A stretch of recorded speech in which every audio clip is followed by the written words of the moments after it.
2-3 күнде сатылып кетуі мүмкін. Солай екен, тездесем сәздер. Таза үй, таза жай, жақсылап көтерілген, жақсылап салынған. Локациясы қаттыға мазалы, шірелі, балдай локацияда жайласқан. Қобылан көшесі, бір тарепі 21-ші кіші район, бір тарепі қадымғы Гүлстан апа деппен, Маңғыт чайхана тареплер болады. Зор, әжайып бұйырсын. 100% хамме заты қалады, басқа қалаға көшу мүнәсебеті менен сатылмақта. Не көріп тұрсыз? Әмесі қалады сіз үшін 6 сотықлы, 4 қаналы әжайып үй, әжайып әмарат әздер. Бұйырсын, таза ремонтлары да жақсы, зор екен, рең берілген, тынық, пайызлы, берекетлі үйлердің бірі. Бұл тарепте мейманханасы болады. 650 миллион сом.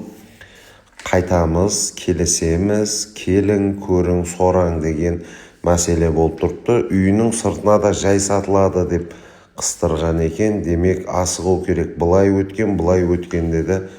Көріп, тезірек бұларды сатып алып кетіп қалуы мүмкін. Достар, орайда жасаған жақсы бола береді, мақұл бола береді, мазалы бола береді.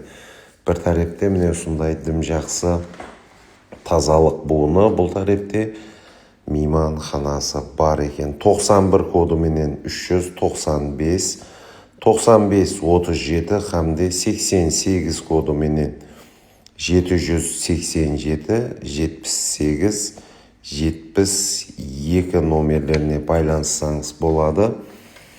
Зор имканият, ажайып имканиятлардың бірі. Сатаман десеңізде уақытлар өтуіменен жасап болғаннан кейін кемінде 10-15% қымбатына сатасыз, тез сатасыз, аңсат сатасыз деген үй-жай имаратлардың бірі осы болады. Бізден ұзақласпаң, ұсындай мақұл, тез өтіп кететұғын жақсы үй-жайлар ұсынсын давам етеміз. Кейінгі болды ұсыны аламыз деген үй-жай имаратлардың видеоларында көріскенше сау, саламат болыңызлар.